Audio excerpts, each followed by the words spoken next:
Castelo forte é o nosso Deus, escudo e boa espada, com seu poder defende os seus, a sua igreja amada. Com força e com furor, nos prova o tentador, com artimanhas traz e astúcias infernais, iguais não há na terra.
Triunfa na batalha.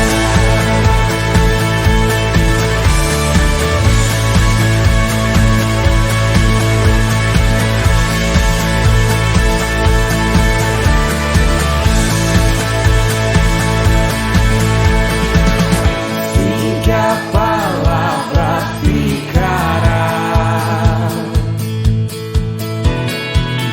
Sabemos com certeza, pois ela nos ajudará com armas de defesa.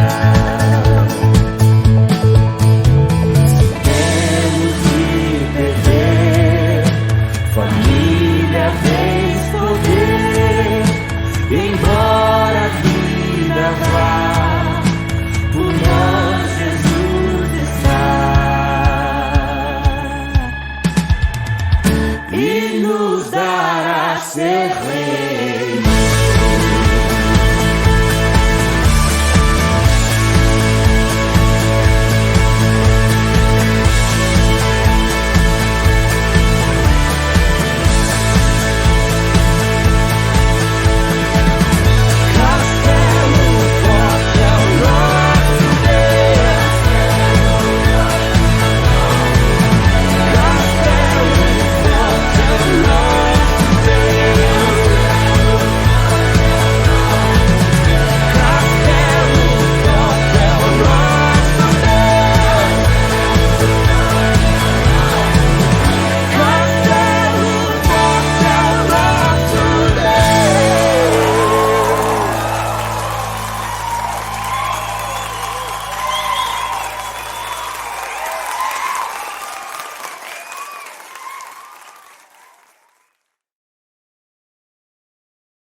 Nesse instante, convido você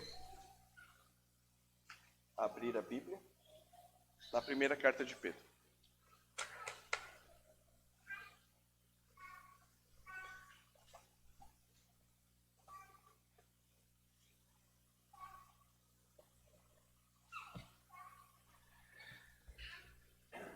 Primeira carta do apóstolo Pedro. Vem esperando só uns segundos por conta da transmissão.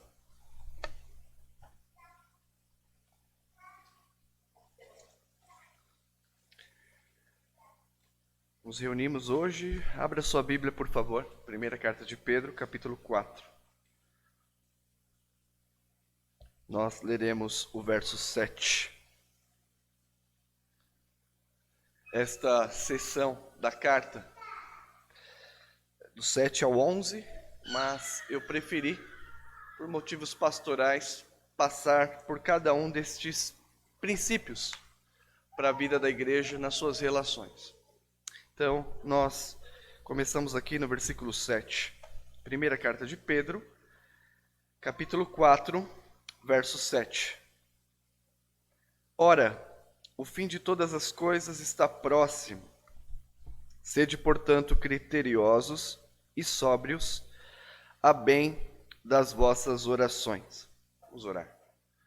Pai, obrigado porque até aqui fomos edificados na esperança da chegada do Reino, de que estamos vivendo os últimos dias e que devemos agir com sobriedade. E que diante, ó Deus, das tempestades e aflições, sóbrios e criteriosos, nos dediquemos à oração, conforme a Tua palavra prescreve aqui. Fala conosco mais uma vez, agora pela exposição pública da palavra. Obrigado por esta oportunidade que me dás. Perdoa os meus pecados e os da igreja. Seu nome seja exaltado na pregação. No nome de Jesus, amém. Ora, o fim de todas as coisas está próximo. Sede, portanto, criteriosos e sóbrios, a bem das vossas orações. A experiência da igreja no presente é angustiante. Jesus ensinou que todos os que desejarem viver piedosamente serão perseguidos. Você se lembra disso? Todos os que desejarem viver piedosamente serão perseguidos. Passaremos por perseguição, sempre que não compactuarmos com os valores mundanos. Quando você romper com os valores mundanos, você será perseguido de alguma forma. Segundo, quando não participarmos da devassidão imoral que este mundo prescreve. E em terceiro, seremos perseguidos sempre que rejeitarmos o modelo social e moral socialmente imposto. Socialmente imposto por via econômica. Quando nós rompermos com estas coisas, prepare-se para serem perseguidos. Mas, mesmo ameaçados e difamados, temos certeza de que Jesus Cristo, o vencedor, finalmente se manifestará, tal como Pedro pregou na sua Bíblia, capítulo 5, verso 4, diz assim: Ora, logo que o Supremo Pastor se manifestar, recebereis a imarcessível coroa de glória. O Evangelho propõe uma esperança que extrapola a proposta secular de alegria, felicidade, satisfação neste mundo. Vocês devem conhecer o filme Antes de Partir, em que, na iminência da morte, dois homens, de uma morte por doença fatal, dois homens listam 100 coisas para fazer antes de morrer. A esperança deste mundo é apenas até o sepulcro. Mas a nossa esperança extrapola, e mesmo diante da ameaça e da rejeição, a promessa de recebermos a imarcessível coroa de glória. Embora o sofrimento e a provação durem um tempo, que é o caso da igreja sofredora, os leitores de 1 Pedro. Embora o sofrimento e a provação dure um tempo, temos sido confortados com a promessa de que o justo juiz virá. Nós cantamos durante todo o culto: venha o teu reino. O justo juiz virá e salvará a sua igreja. Salvará a sua igreja, mas condenará os reprováveis. Assim, irmãos, no período que nos separa da segunda vinda de Cristo, devemos viver com paciência, esperança. E segundo o versículo 7 que lemos hoje, especificamente, com critério, sobriedade, em oração constante. Meu assunto hoje é vivendo os últimos dias. O foco dessa sessão é sede criteriosos. E eu gosto de resumir o ensino. O ensino aqui é que a consciência de que estamos vivendo no tempo do fim, e estamos vivendo no tempo do fim, sabendo do resultado da história, nos encoraja e nos engaja a uma vida sensata e uma vida equilibrada.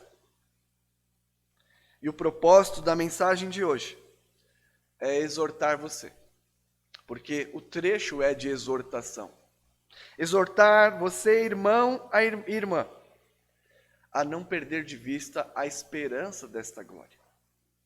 Quando nós perdemos de vista a esperança desta glória, nos tornamos suscetíveis e amigos do mundo. Quando perdemos a esperança da glória, passamos a ser influenciados pelas esperanças limitadas deste mundo. Então, que você, portanto, no presente, viva de tal modo que a esperança da glória futura o transforme. Falando um pouco do contexto, irmãos, na passagem anterior, que eu preguei há não sei quanto tempo, o apóstolo exortou os cristãos como devemos nos relacionar com o de fora, com os de fora.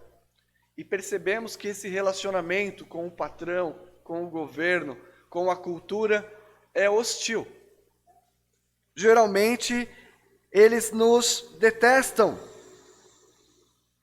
Agora, neste momento da carta, se preocupa com a relação entre os membros da igreja, o relacionamento entre si, entre o Vitor e a Viviane, entre a Viviane e a Janice, entre o Ailton e o pastor. Claro que tem outros, eu não vou falar o nome de todo mundo aqui.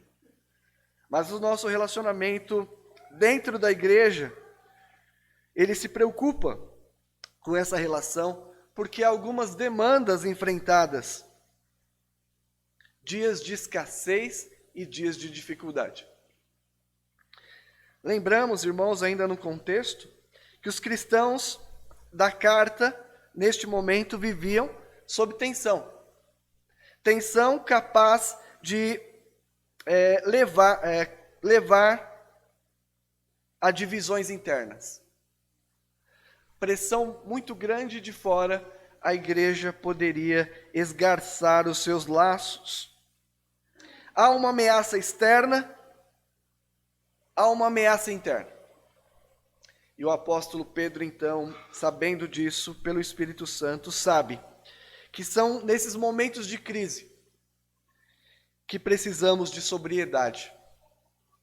É nesses momentos de crise que precisamos de discernimento, que precisamos de oração.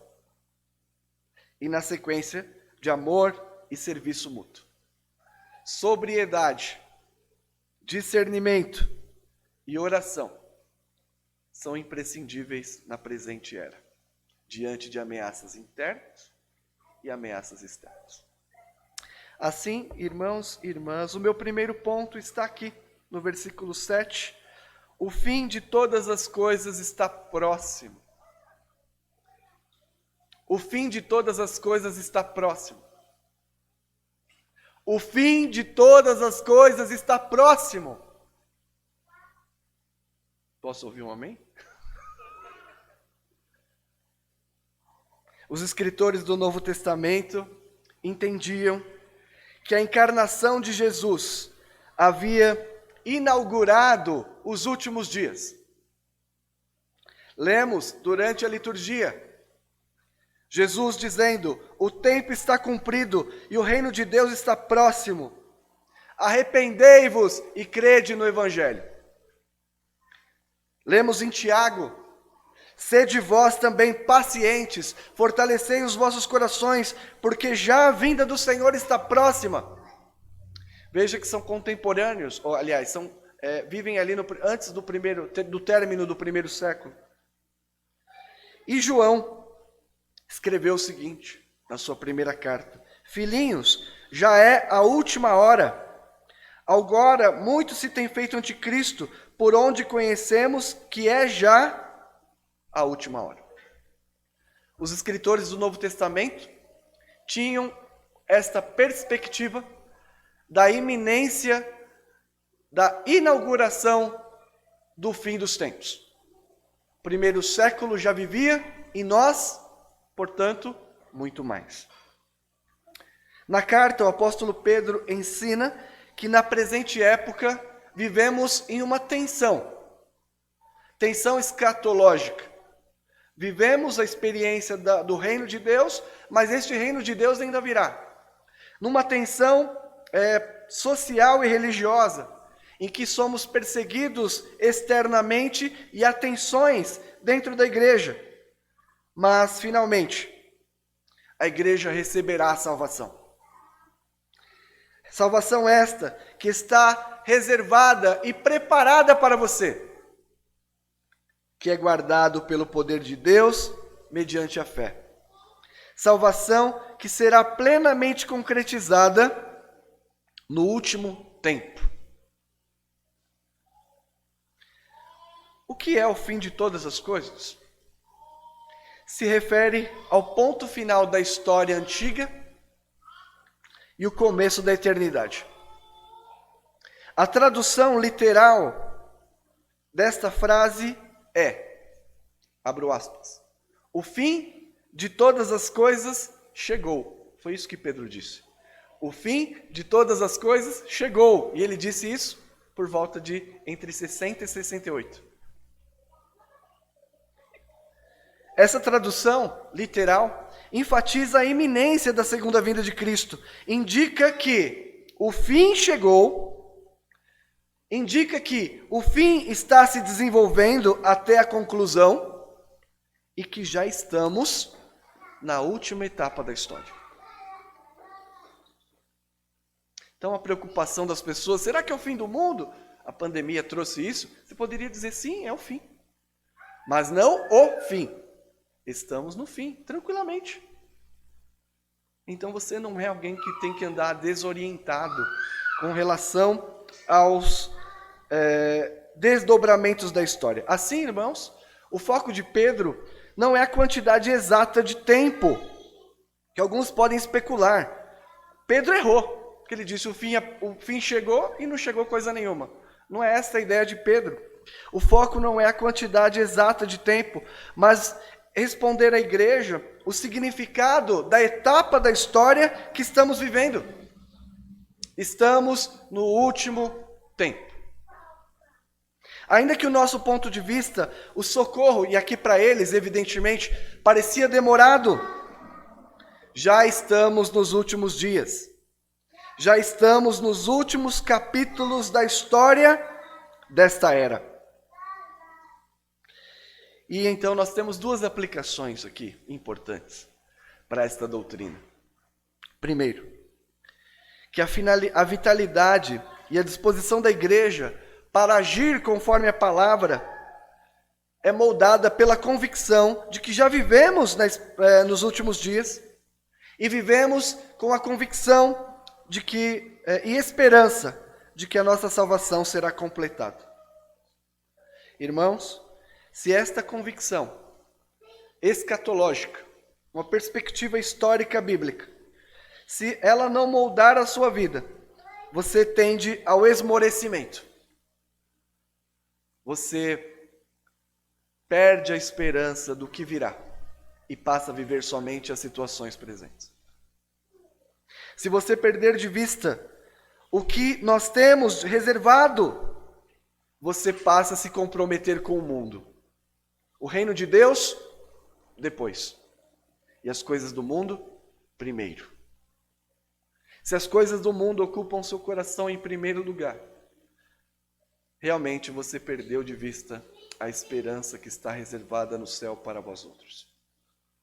E você, portanto, se torna o mais infeliz de todos os homens. Pode vir com a conversinha de que está tudo bem, pastor. Estou fora da igreja, estou fora do reino, mas está tudo bem, estou com Deus. Esqueceu até a Bíblia.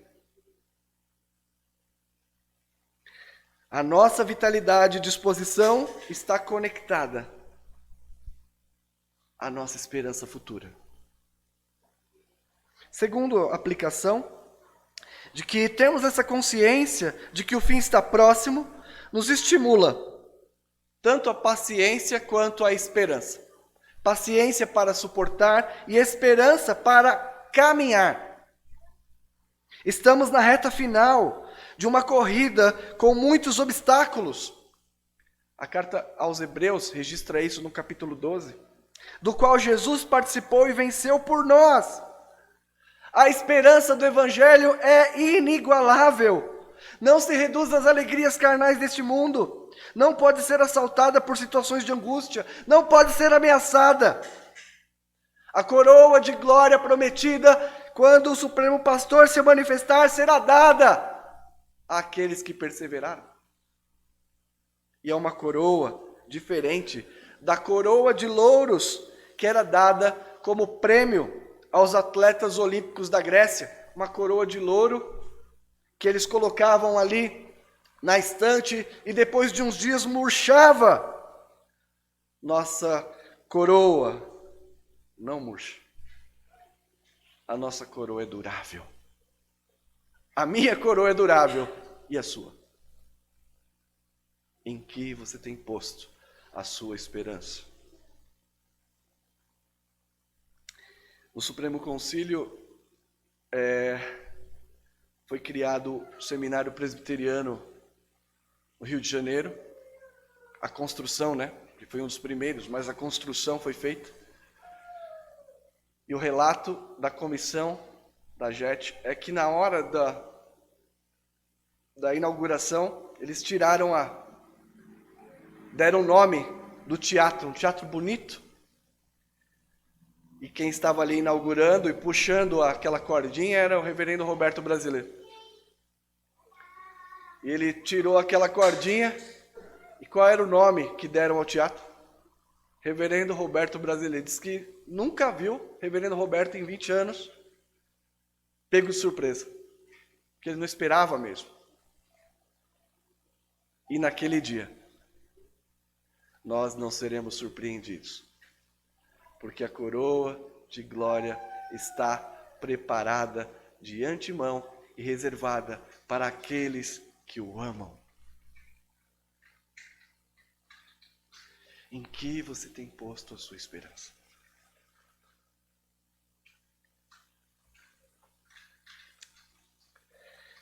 Então, vimos, ora, o fim de todas as coisas está próximo e as implicações. Agora, a orientação direta de Pedro. Sede criteriosos e sóbrios. Aprendemos nesta carta que a igreja é peregrina no mundo. Passaremos por aflição, por perseguição, mas aprendemos também que tais provações, além de serem úteis para a purificação da fé, não invalidam e nem removem a promessa. Aprendemos sobre isto, a natureza do sofrimento. Por esse motivo, enquanto a manifestação de Cristo, que é aguardada, não se torna uma realidade, eu e você temos que agir como Deus ordena. E o primeiro efeito prático é termos a mente orientada pelo final da história, é sermos criteriosos e sóbrios. Eu nunca bebi para ficar bêbado e nem bebo mesmo. Álcool, pouca coisa. Mas o apóstolo repete esta exortação de sobriedade por 3 vezes na carta. Capítulo 1, versículo 13, ele diz: sede sóbrios e esperai inteiramente na graça que vos está sendo trazida na revelação de Cristo. Capítulo 1, versículo 13. Fala sobre sobriedade no texto que nós estamos vendo.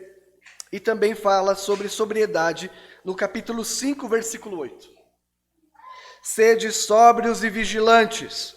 O diabo, vosso adversário, anda em derredor como leão que ruge, procurando alguém para devorar. Eu citei esses 3 versos para vocês entenderem como isso é importante na teologia de Pedro e na escatologia de Pedro, que é a mesma de Jesus e de Paulo. Aquelas virgens que ficaram atentas para a vinda do rei e aquelas outras que dormiam. Que nós sejamos como aquelas virgens que ficaram acordadas. O que significa criterioso? Cabeça fria, mente equilibrada, oposto à sensatez. Isto é a palavra criterioso. Quer dizer sóbrio, que não se perde como um bêbado, mas vê tudo com clareza sob a perspectiva da esperança. Isso eu já vi. Os embriagados têm que levar ele em casa. Ele não sabe o rumo de casa. E é isso que o apóstolo Pedro está condenando. Você não deve andar neste mundo, nesta época, como alguém que tem que ser levado. Você deve estar desperto, atento, ansioso. E o apóstolo Paulo também fala isso na carta aos Tessalonicenses que nós lemos. Vede, irmãos, que vocês sejam sóbrios, vigiem. Vigiem. Olhem com clareza tudo sobre a perspectiva dessa esperança. E aqui eu quero fazer uma aplicação neste ponto. Enquanto o mundo caminha desorientado, como alguém que está embriagado, você sabe discernir o tempo em que vive e você está vigilante, olhos abertos, mente clarificada pela palavra de Deus, para avaliar a cultura, para avaliar como anda a sua vida na sociedade, para avaliar a sua vida como está no reino. Entorpecidos não podem e não têm condições de discernir. O apóstolo também cita isso na carta aos Efésios. Vede prudentemente como andais, não como necios, mas como sábios, rebindo o tempo, porque os dias são maus. Por isso não seja insensato, mas entendei qual a verdade do Senhor, vontade. Não vos embriagueis com vinho, em que há contenda, mas enchei-vos do Espírito. Por quê? Porque você sabe o momento da história em que você está vivendo e como ela terminará. Por isso, irmãos, nesse ínterim, procedam com santidade. Vivam como servos e servas de Deus. O fim de todas as coisas está próximo. Sede criteriosos. E por último, dediquem-se à oração. Fomos exortados a sermos criteriosos e sóbrios.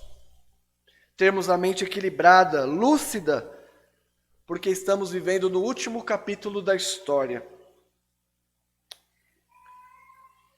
Por que agir assim?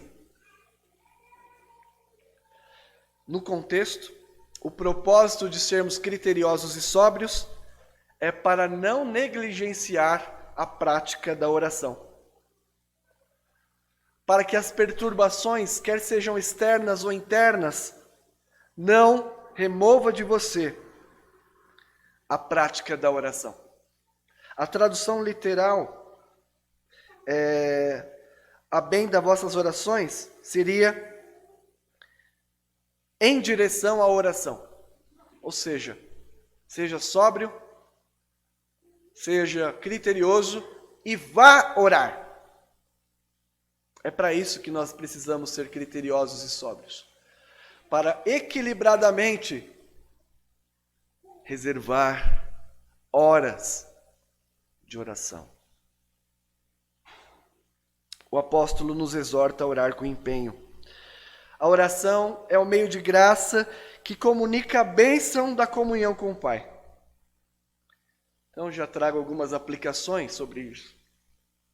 A igreja vivia em um momento de tensão. Os irmãos entenderam isso. Provações que se espalhavam como fogo, hostilidade vindas de fora, ameaça de divisões internas, quadro caótico. E é neste quadro que o apóstolo Pedro exorta os cristãos a serem sóbrios, tranquilos, para dobrar os joelhos e se dirigir ao Pai. Uma das principais dificuldades é: pastor, eu não consigo nem orar por causa das minhas ansiedades. Irmão, você perdeu de vista a história. Você não sabe para onde vai. Não sabe por que está aqui. Perdeu. Mas eu não consigo abrir a boca para orar. E a gente passa por isso. Você perdeu a sobriedade. Você já não tem mais critério. E quem principal vítima disso é a oração. Mas veja o exemplo da prática de oração do nosso Senhor Jesus, com imensa carga sobre os ombros, pressionado pelas demandas urgentes das multidões que o buscavam para ser curados, Jesus deixa todos, em solidão vai orar, porque ele sabe que é o tempo do fim e sabe como a história terminará. Então, se você sabe que você vai chegar onde tem que chegar, por que se perturbar? Então, Jesus via, devido à vênia, abre aspas, o pau comer. Todos desesperados, cura, cura, Jesus! Ele diz, olha, tenho mais o que fazer. Vou orar. Sobriedade. Critério nos leva à oração. Grandes multidões, diz a palavra, afluíam para ouvirem serem curadas das suas enfermidades. Ele, porém, se retirava para lugares solitários e orava. Lucas 5:16. Ainda, despedidas as multidões, subiu ao monte a fim de orar sozinho. E caindo a tarde, lá estava ele. Eu fico impressionadíssimo sempre com Jesus orando. Porque eu quero resolver tudo. Quantas demandas. Eu, coitadinho de mim. E o Senhor do céu e da terra para. E ora de manhã até a tarde. Porque Ele sabe em que momento da história Ele está. Sabe qual é o final da história. E a sua vida presente é pautada nesta perspectiva da história. E não apenas no que acontece aqui agora. Então, irmãos, mais uma aplicação. O mundo não vai parar para você orar. Para o mundo que eu quero orar. O mundo não vai parar para você orar. Nós, com critério, sobriedade, encorajados pela esperança do Evangelho, seremos capazes de parar, pensar e orar. E seremos então preservados em uma sociedade convulsionada. Uma sociedade convulsionada.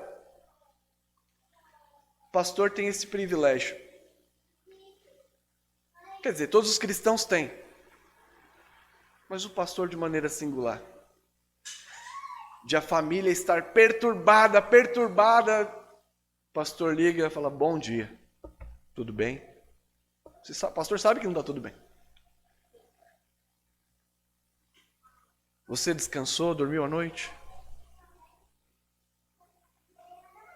Tomou os remédios que precisava?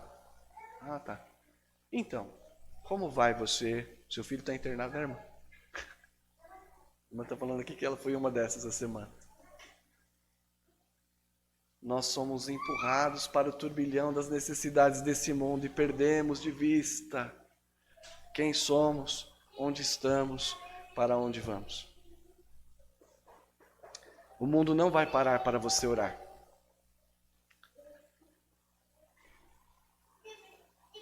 E nós cantamos isso, os compositores exprimiram no hino, por exemplo, Hora Bendita. Está no nosso hinário. Vencendo o ardil da tentação, bendigo a hora de oração. Contente e sem perturbação, eu busco a hora de oração. Sábio, criterioso, sóbrio.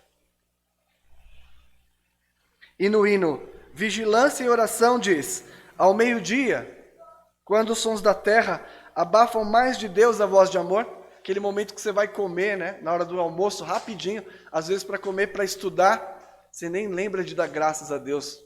Quantas vezes?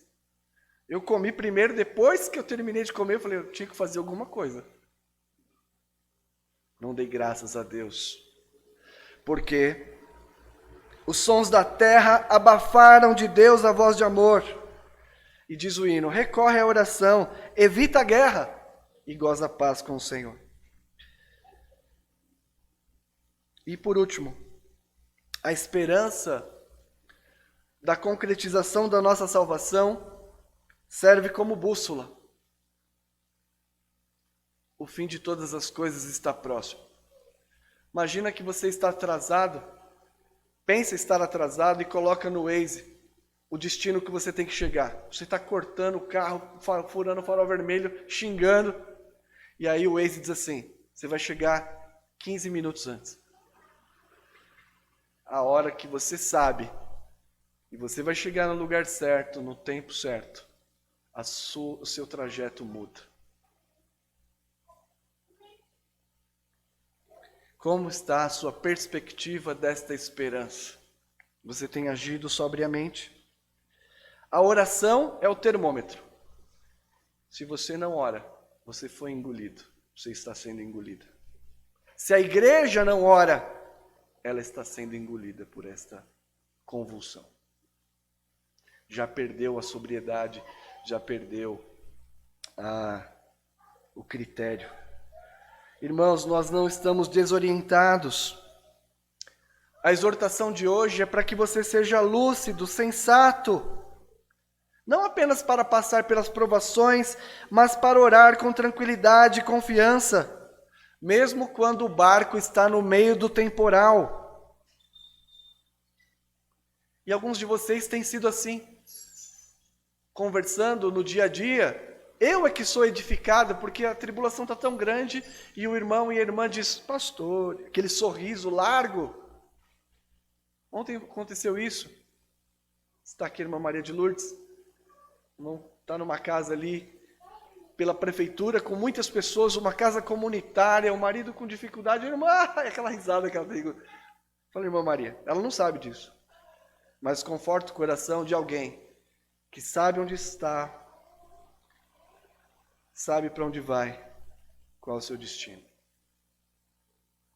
Mesmo quando o barco está no temporal de vento. E encerro. A consciência de que todas as circunstâncias da história estão contribuindo para a conclusão da salvação deve te fazer descansar. Descansar a tal ponto que você não negligencie a oração.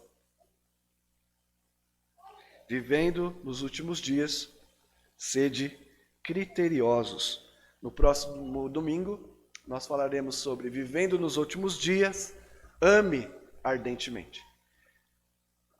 Estava com saudade de vocês.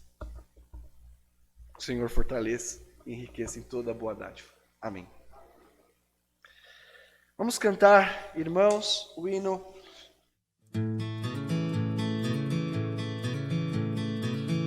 Castelo forte é o nosso Deus,